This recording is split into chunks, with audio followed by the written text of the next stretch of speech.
You are listening to the Will Power Podcast. Welcome to the show.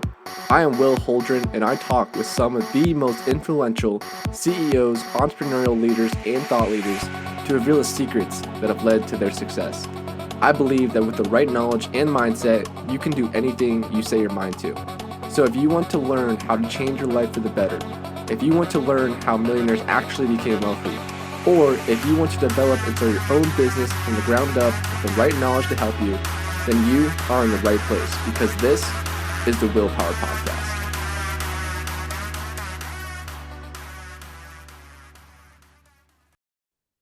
How's it going, everyone? My name is Will Holdren. I am the host of the Willpower Podcast. Today we have an incredible entrepreneurial guest. His name is Dr. Marquel Russell.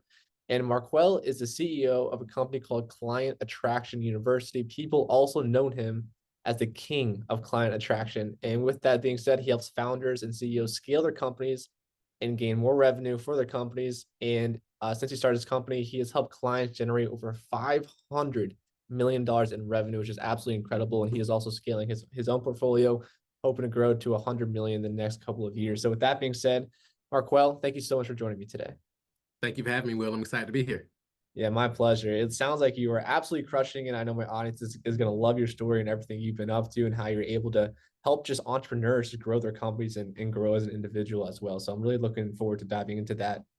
Starting off, I want to ask you a question I ask all of my guests, which is one, what makes you want to take time out of your busy day to hop on podcasts like these to go out there and really just share your story? So for me, I think it's really all about like impact, right? And I think one of the best platforms to expand that impact is podcasts and shows, right? Because you never know that one person riding in their car or in the gym or whatever listening to this right now, it could be totally transformative. So I think if you're doing something amazing, you got something amazing to share. It's our more obligation to get it in front of as many people as possible. I love that. It comes from a helping heart, right? Always trying to make an impact and make people's lives better. For So sure. tell me a little bit about your beginning. What was your childhood like? Were you always an entrepreneur growing up, or how did you eventually get into entrepreneurship? Yeah, so I always been an entrepreneur in some way, shape, form, or fashion. So I started out knocking on doors, asking, "Can I take your trash out?" And then I got to the point where I was knocking on your door, like, "Hey, can I cut your grass?" And when we moved into different types of communities, where I grew up, like nobody, the only people who had money that I saw where I grew up were drug dealers, right? So my cousins and so forth sold drugs. So I actually end up going that direction because I wanted to go to the NBA and all this different type of stuff, but it was like so far out. And then people were telling me like, have a backup plan and things of that nature. So I felt like that was the path of least resistance at the time. So I went that route. Ended up dropping out of high school in 10th grade. So I got ninth grade education. And I had my first son when I was 19 while I was locked up, actually. And the first time I met him was in visitation. So I got out and I was like, you know what? I'm gonna do this. I'm gonna try this job thing out. Because I had never done a legit job thing. My dad wasn't around when I was growing up. So I was like, let me do this the right way. Because I don't want to be in jail and my son had to continue to see me behind a glass. Right. So I did the job thing, didn't really work out. So I went back to what I knew best in the streets, but this time I had a slightly different shift. So I was like, my goal, I'm going to start an entertainment company where I'm doing artist management. I'm starting a record label basically. I know people who rap. I know people who do beats. So if I can collaboratively bring them together, we can grow this into something. And guys who I grew up looking up to in the music world, it seems like they had a similar path. So I went that route. That led me to actually being in the club every night. In Atlanta, it's a party city. Every night is something popping. So I was in the club every night promoting the music, all these different things. And then I got an opportunity to be a club promoter at this club that was going on. And while I was in the club one night, I actually got introduced to network marketing. Are you familiar with network marketing? I am actually, yeah. Yep. Yeah, so I got introduced to network marketing. Some people call it MLM, some people call it a pyramid scheme. And it totally changed my life because that actually led me into personal development, number one. And I was obsessed with personal development. Jim Rohn, Miles Monroe, Tony Robbins, all this, like John Maxwell. Like I was so fascinated. I used to sit up hours and hours and hours overnight, listen to this stuff. I was like, this is crazy. And it also introduced me to direct response marketing in the internet. I didn't know people was making money on the internet at the time. So I came online, started buying courses and so forth. And I bought this one training ebook actually, and it said, "Here's how you grow a network marketing business without doing home parties and home meetings and so forth." So I bought that, and that was my the gateway drug to the internet world, right? So from there, after I was buying all the different stuff, never really implemented anything. I finally landed on after a couple years. I finally landed on just focusing on one thing, and that thing I started teaching was lead generation because I had figured out how to generate leads for my network marketing business. So I started teaching other network marketers that. And then I wanted to help other businesses outside of network marketing because I saw lead generation was a huge problem for businesses. And then I realized that they don't really just want leads, they actually want clients. So that birthed Client Attraction University, our first company. And that actually, well, that's one of our first company. We'll just keep it simple. So I started that, and then we grew that to become an Inc. 5000 fastest growing company. And while we were doing that, we helped over 3,000 businesses or so forth. And then while we were doing that, we actually found out that just getting more clients and just doing more marketing and just doing more sales isn't the key to scale, right? Scale is really about multiplication, duplication, and replication, which led us to our current company, Strategic Scale Institute, where it's all about helping business owners build companies that can actually run without them. Because typically we come into entrepreneurship for freedom, but we actually just end up working more, longer hours, more stress, and so forth. So how do you build this business and build systems inside your business so it can actually run completely without you, so you can enjoy vacations, so you can, be present with the family, do all those things that you really signed up. Most people signed up in entrepreneurship for in the first place. Yeah, absolutely. I think you're spot on. I think a lot of people working W jobs look into entrepreneurship as some shiny thing to do. And the reality is it's not easy. It's a full-time job per se. Like now you're doing it 24/7 instead of just 9 to 5. So Yeah, it's still just a headache to get into. But like you said, if it pans out, it's fantastic if it works out. But bingo, great. bingo. I definitely was introduced to network marketing. Real quick, what company were you with network marketing? The first company I was with was Five Links. And then the second company I went was Visalis. And then I did a few other. The last one I did was My Econ. The one before that was like Financial Education Services. So I went through a few of them. Yeah, gotcha. Yeah, I was introduced to a company called ACN and network marketing a few years Yep. ago as well. And just like you're talking about, it's a really great way for people to get started in just personal development and just Yep. learn how the fundamentals of businesses work. And like you said, you can then take that and grow with it in network marketing or take it with you, start your own company, which obviously you have been doing. So I think that's it's a very good starting point for people that want to get into the game and really want to see what it's like just starting I out. agree 100%. Yeah. So man, I mean, your childhood is incredible. Coming from where you came from to where you are now. I mean, it's such an incredible journey that just to hear you talk about that. I mean, when you were 19, right, and you were in jail, you dropped out of high school, you had a son on the way. I mean, was there any part of you that was just giving up, or were you like, you know what, I don't care what's happened in my past. I got a mindset where I know I can just make this work. So what's interesting, so not giving up, right? It was kind of more inspirational in a weird way. And when I say that, I was in there, so I'm for the most part the youngest guy in there, right? And I'm seeing guys in there who are in their 50s and 60s and some even older. Um, I'm seeing guys who had went away to prison for 20 years, came home, well, where they was supposed to go home, but some other case came up. So they actually had to go back through this thing all over again. I had a guy one time in the dorm I was in, and he actually was on an oxygen tank, right? So he was walking around here, he was hooked up to the oxygen the whole time. And I'm like, wow, this is crazy. So I feel like this was God giving me like a glimpse into my future, right? Or what it could look like if I continue down this path and like what's possible if I continue to go on this path and, get stuck into this. So it was more so inspirational. Like, okay, I gotta do something different because I don't want to end up like these guys. Yeah. And so then, like you mentioned, you came out, and then network marketing was really what's kind of sparked that personal development and started you on the journey that you're on now. Um, 100%. So fast forward, obviously you became really good at acquiring leads and pretty much acquiring clients for these companies, correct? So I'm assuming you were like you said, you're doing online marketing. So what platforms were you using, and kind of what was your key to success of this? Because obviously it's every company wants to have new clients, new leads coming in on a pretty consistent basis. And so if you can figure that out, it's how you grow, it's how you scale. Yeah, so the first platform we were using was just like organic, just creating content. So we were creating content on YouTube and Facebook. So this was like we were doing like video SEO. So video SEO, like video search engine optimization, where you can actually rank videos. This is probably like almost 15 years ago, right? So 13 years ago, something like that. So we were ranking videos on YouTube and on the first page of Google. So that was one of the first ways we were getting consistent lead flow coming in. The game, but the only thing with that is like you're pretty much at the mercy of Google.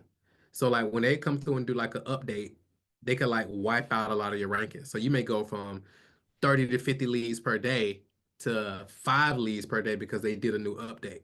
The game really changed when I started to learn paid advertising.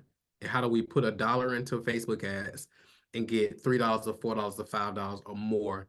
And then you can pretty much scale at whatever rate you're able to. So that's when the game totally changed. When I figured out, okay, because I was a little hesitant with ads, paid ads at first. But when I got into it and I started learning it, and I got a system to actually do it. I was like, that's when the floodgates open. Yeah, that's amazing. And then at what point did you really start to transition from building clients online for your own company to really going out there and kind of being an asset for other companies, kind of being working with them and helping them acquire clients? Got it. So yeah, so basically, so initially, like you said, we was teaching other people how to. So we were doing it and getting clients. So when I started a coaching business, at first I didn't even know coaching was a business. I Yeah. was just teaching what I was learning, and then I started bringing on some clients, and then people like start asking me, "Man, how are you getting clients online?" And I saw that was a need. So then I started teaching other people how to do it, and I was just like, "Hey, here's what I'm doing." I didn't really have a full formal or anything. I was just like, "Okay, here's exactly what I'm doing." But I had just figured out how to take this complicated online marketing beast and like tame it, so to speak, and make it real simple and systemized. And I discovered in that my gift was actually is actually teaching, right? Taking these complicated concepts and then breaking them down so that individuals can easily follow them, regardless of like their skill sets or their technical savvy and things of that nature. And then again, then success stories just continue to snowball. And I was like, okay, I think I'm onto something. Yeah, that's amazing. And so for these companies, like I mentioned before, they do want to get more clients and scale rapidly, but a lot of them struggle to do that. So what are you primarily going in there and teaching them to do? What are you seeing them have issues with or struggling with? And then what do you kind of go in there and kind of change their strategy on when it comes to online marketing and getting leads Yeah. and For sure, great question. So basically, so we have this process called the predictable scale flywheel, right? And part of that is multi-dimensional marketing and then clients for life. Those are two of the pillars. So if we was to break this down in like 4 steps for individuals listening right now, the first thing we analyze or audit in their business is their client attraction. And when we say client attraction, for some people, they may call it lead generation, right? We call it client attraction because even though they haven't paid money yet, we still care for them as if they're already paid clients. So now they can see, oh wow, I'm just a lead, so to speak, right now in their minds. Um, but they're taking care of me and over delivering as if I've already paid them money. So that's number one, client attraction. And then it's client nurture. So now when they come into your ecosystem, how are you nurturing them? Like what touch points do you have? So it's this thing called the 7-11-4 rule. And basically the 7-11-4 rule says typically, generally speaking, before somebody makes a purchase, they need 7 hours of content, 11 different touch points in 4 different locations. So how are you orchestrating that in your ecosystem so you can strategically make that happen? So you're nurturing the process and really staying top of mind because people buy when they want to buy, right? Not when you want them to buy, but when they are ready to buy, you have to be that person that's top of mind. So yeah, how do you strategically orchestrate that? So that's client nurture, and then you got client conversion, right? And let me take a step back to client nurture. So a lot of times, especially this day and age, everybody wants to automate everything and they want to use AI for everything and they want to just not deal with people until they're ready to buy. And to me, I think that's just flawed thinking, right? Because people are becoming more sophisticated. They're more hip to the online stuff and these different service providers who are making these big claims and not delivering. So how do you leverage automation, but also combine it with humanization? So I think when you can combine automation with humanization, like a real human, not like an AI person that you're trying to make sound like you, but how do you add like some real high touch in the process, right? So that's the client nurture. And then when it comes down to client conversion, it makes it way simpler because people show up ready to buy. Because great marketing makes selling unnecessary, right? So it's like when you've done those things properly, when they show up to the phone call or the in-person meeting or to your virtual event where you're doing your sales process or whatever your sales mechanism is, they're already pre-sold. And the fourth pillar, now once they pay you, now some people, some people they're relentless on follow-up. However, once you pay, now it's like you can't get in touch with somebody in some instances. So you want to have flawless client delivery. So now once this individual pays you money, now how is that process from them paying you money to being onboarded to actually getting the outcome they want? Because once you have flawless client delivery, that's going to lead to more renewals, and it's also going to lead to more referrals as well. And of course, referrals are all profit. And if you can keep clients longer, right, the need for new clients becomes less of an issue as well. Yeah. That's a great four-step strategy, especially the 7-11 forward. I don't think people realize how many times you have to be in front of someone, especially if you're online, like you mentioned, you're not face to face. It's a totally different dynamic. When you're Yeah. online, you have to have those multiple touch points. They have to see you on different platforms and know you're legit, not just on one Yeah. thing you're talking about.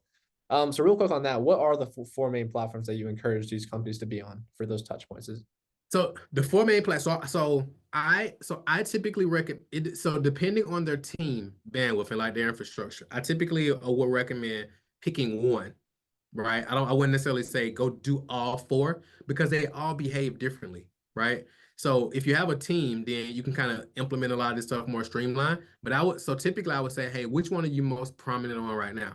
Right. Because the big four is what? The big four is Facebook, Instagram, YouTube, TikTok. So I would say the big five.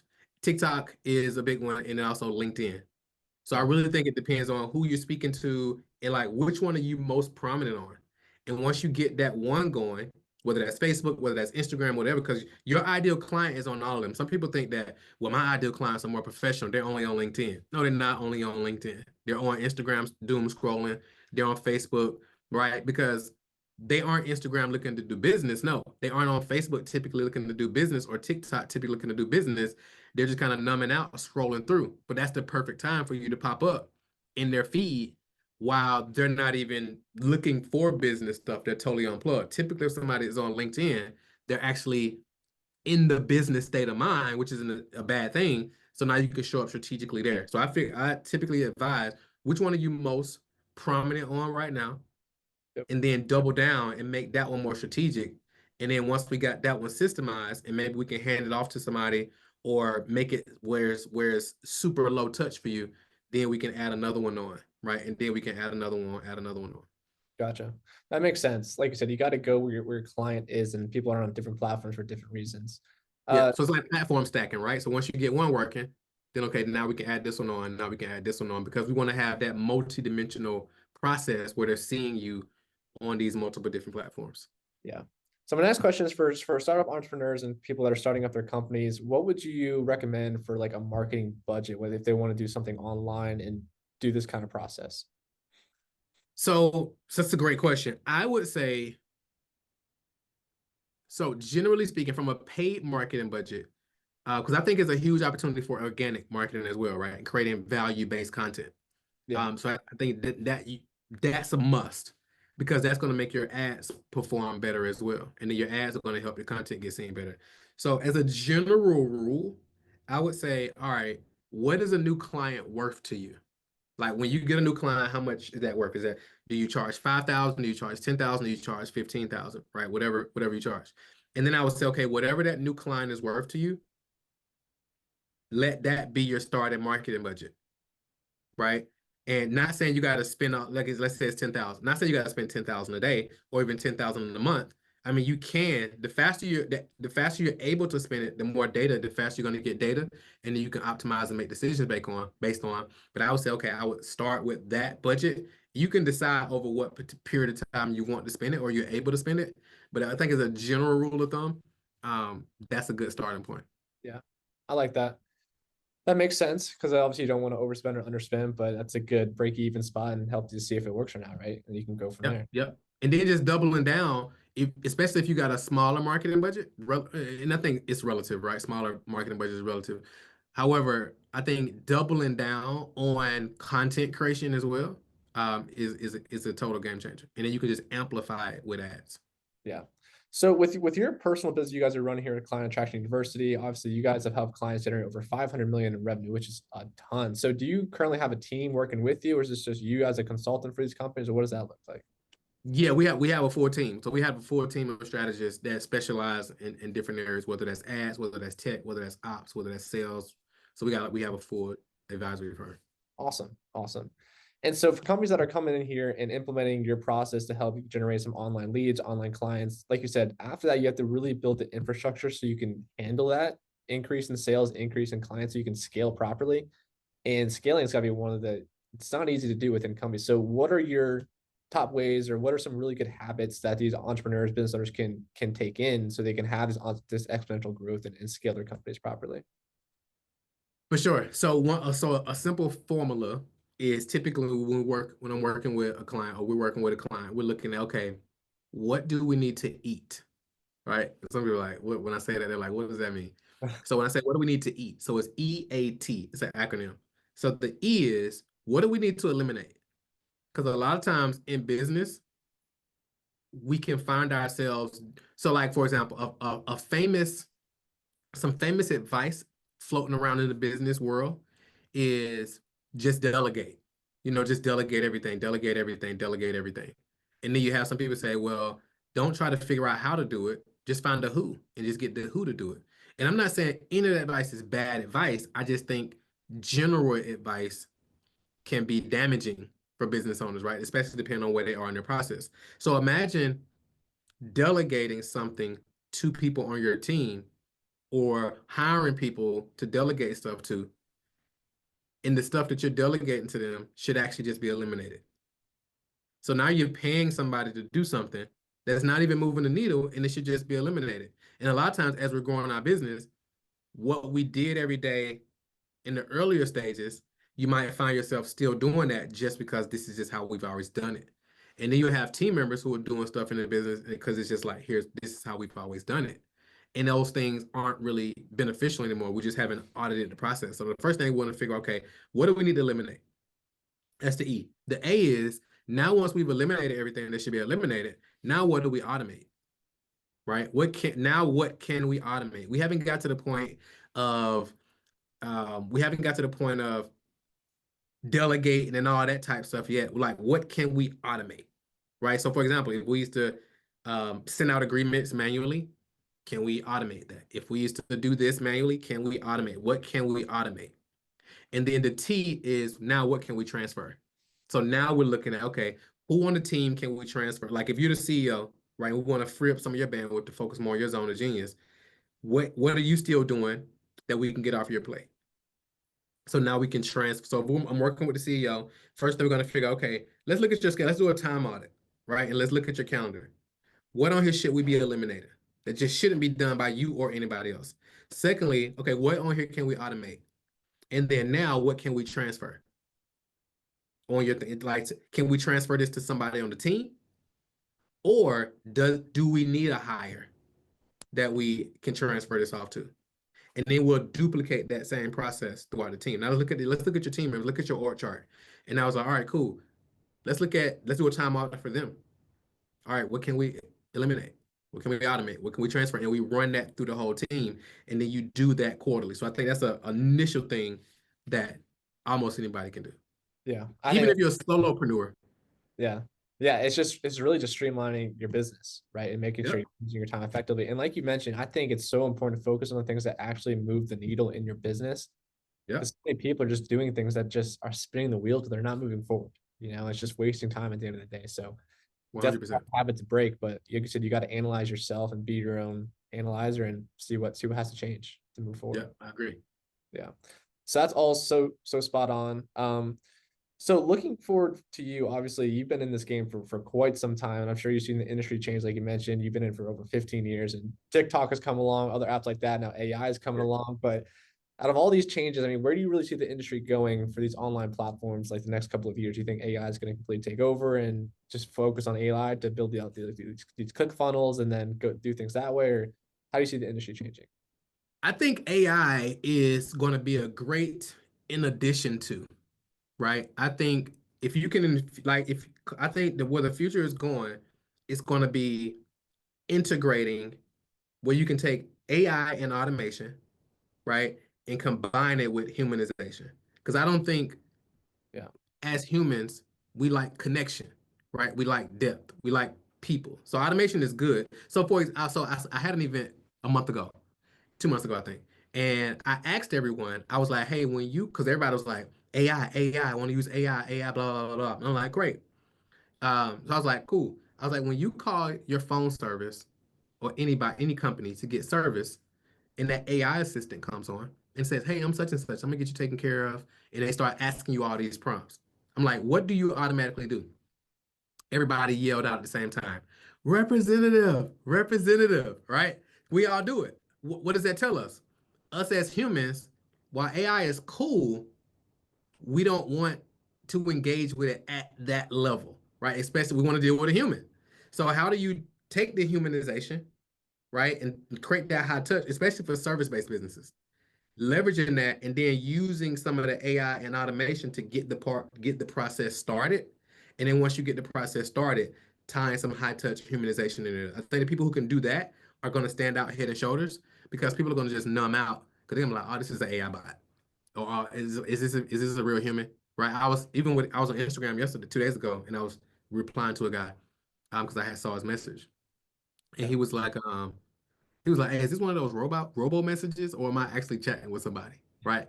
So he automatically, his guard automatically went up. So tying those things together, I think it's going to be super powerful. And then from a content standpoint, I think learning how to, like a social media platform standpoint, I think learning how to strategically leverage paid advertising to amplify content, because there's a ton of content on the internet today, and there's tons of new creators starting every day. So it's like, how do you amplify strategically that content you're creating to stand out and be like seen as that go-to authority in your space? Yeah, I think you said it perfectly. Like you mentioned, it's definitely gonna be a great tool and just part of your EAT process. It helps you automate some things. So if you can learn ways to use AI to help automate a few processes, I think Yeah. that'll help you stand out. And also it'll help you stand out against your competition. I mean, if other people aren't leveraging AI or they're old fashioned, doing everything old fashioned, and you implement AI, I mean, you're gonna see leaps and bounds where you're gonna have growth and they're not. And so it's gonna help you grow. 100%. So I So give you a prime example. Last night we did an IG live, and one of the guys came out and he said he's been running ads. He spent a couple $100 on ads. He's got 100 and something leads, about $2 a lead, $2.81 per lead, but no book calls. And I was like, all right, great. I was like, so what have you done with those 100 leads? And he was like, well, we got automated emails going out. And I was like, well, it's a good chance a lot of those emails are going to spam. yeah, I was like, have you called any? I'm like, have you done anything else with him? He was like, no. I was like, why haven't you called any? And he was like, because again, everybody's like, they want to be totally hands off and don't want to deal with people, but they want people to give them money, yeah. which is the craziest thing ever.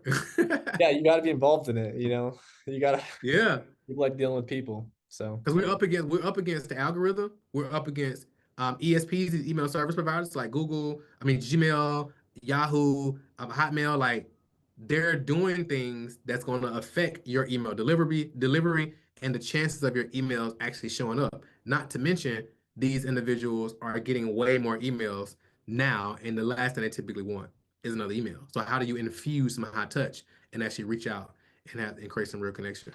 yeah, that's actually a pretty good point. So once people start doing these types of online marketing things, they start getting leads. What does a normal drip campaign kind of look like to reach out to them, reach out to these leads? Is it emailing like once a week and then call follow up, or do you have any strategy on what people should be doing with that? Yeah, so typically, so a couple things. So number one, I recommend getting like having at least having a 7 day follow-up sequence in place. That's number one. Okay. Number two, I would also have like when they opt in for whatever they opt in for, number one, having a text delivery, like immediate text, congratulating them, letting them know, hey, I just emailed you this, and then also here it is right here. And then like a follow-up text or email going out the next day. Now, between them opting in, ideally within 30 minutes or less of them opting in, if you can have somebody like contact them directly, that's going to increase your chances of creating a connection with them and then also them actually converting. So what's your like opt-in to connection rate? Like how quickly can you make that happen?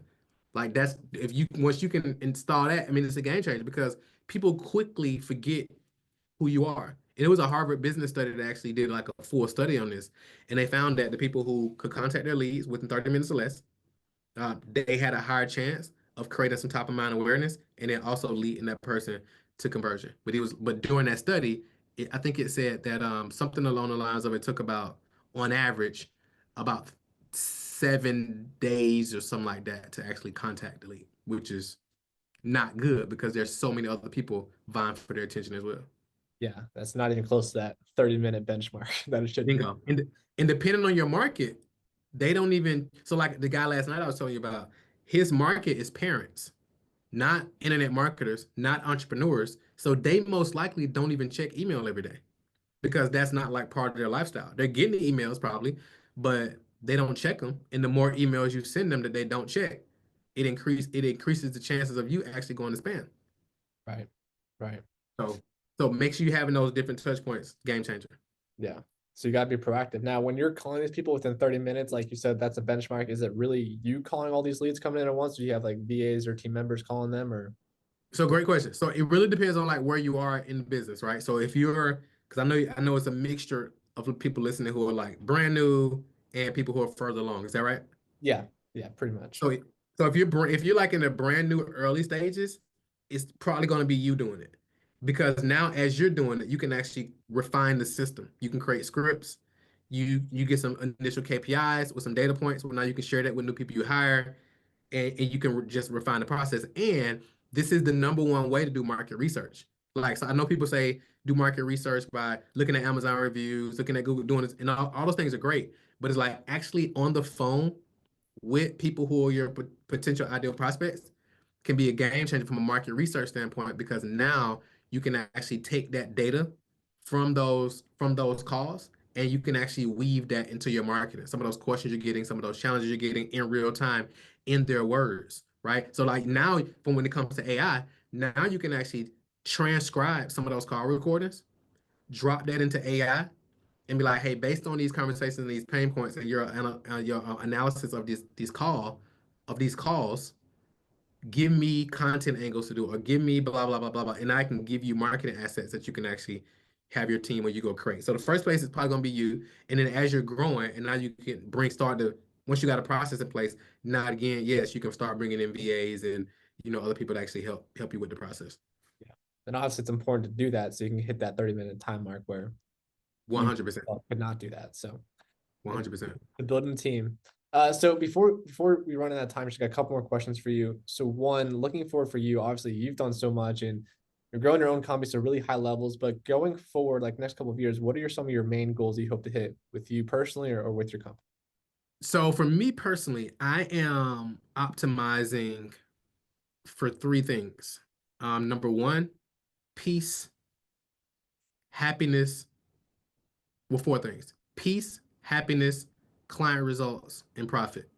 Right. So, because a lot of times when you're scaling businesses, and I've done this before, when you're scaling businesses, you're just going after more and more revenue, more top line, faster growth, et cetera, et cetera, et cetera. And what you'll find is that as you're growing revenue, expenses to make that revenue is increasing as well. So what is costing you to make more money is actually you actually had more profit when you were making lower revenue. So just optimizing for that and paying attention and me being the first time person doing that and nobody really teaching that process, I had to learn it for myself. And I was like, we're making a lot more money top line, but top line revenue is really a vanity metric. We really want to see what's cash flow, what's profit and so forth and optimize based on that. So really doing that. And then Yeah. from a happiness and peace standpoint, making sure I don't want to be grinding 24/7. I don't want to be hustling and all this different type of stuff. I want to be present with my wife, with my kids.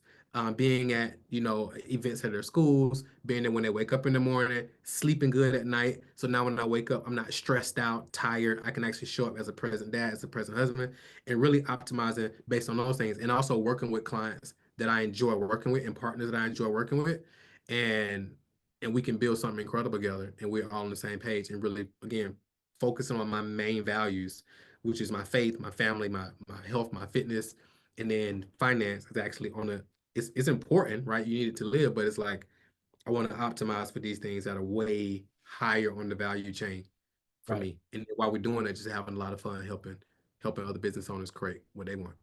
I love that. And ultimately it's just creating more time freedom, like you said, spend time with your wife and kids. And that's what it's really all about at the end of the day. Yep, 100%. Yeah. So lastly, do you have a favorite book recommendation for people listening that you've A read? favorite book recommendation. That's a great question. So typically that's challenging because it depends on like where they are in their business, right? I'll give a general one. I'll give a general one though. Um, Obviously my default is the Bible because it has so many business principles, regardless of what you believe in, right? It has so many business principles, life principles, all the personal development principles that we hear, business principles, all originate from the Bible. But I'll give another one just in case somebody is listening and they're anti-Bible for whatever reason. Um, I'll share The War of Art by Stephen Pressfield. It's called not the. Sometimes people mix it up with The Art of War. It's not The Art of War. It's The War of Art by Stephen Pressfield. Hands down, that's probably the book that I recommend most. And it really talks about like resistance and overcoming resistance. And that's one of the biggest things that entrepreneurs deal with at every level, resistance. So if I was to pick one, it would be that one. It would I love probably, yeah. I know you said one book, so I'll stop there. I'm a nerd when it comes That's to books. that's all good. I think the Bible is an excellent example. Like you said, every business principle, life principle, obviously roots from the Bible at some point. They're So all there. I'm telling you, it's like so incredible, especially when you sit down and you read it as not a book based on religion, but a book based on principles. Like it's a game changer. yeah. And lastly, if people want to reach out to you, what is the best way for them to go about and find you? Yeah, so I actually created a page. If you go to scalemadeeasy.com, so just scalemadeeasy.com. I got a ton of resources on there for business owners, regardless of where you are revenue level, whether that's team building, whether it's marketing, sales, whatever. If you go to scalemadeeasy.com, got a ton of resources on there. And whatever your favorite social media platform is, reach out to me. Like if you're on Instagram, send me a direct message, Facebook, send me a direct message. Let's connect. I love to connect. And that's just Marquel Russell on all platforms. That's MarQuelRussell. And then, like I said, go to scalemadeeasy.com. And we got tons of stuff over to go way deeper into these concepts we covered today. Awesome. We'll definitely check out that website, guys, and give them a follow on social media platforms. And with that being said, Marquel Russell, thank you so much for joining me today. Thank you for having me.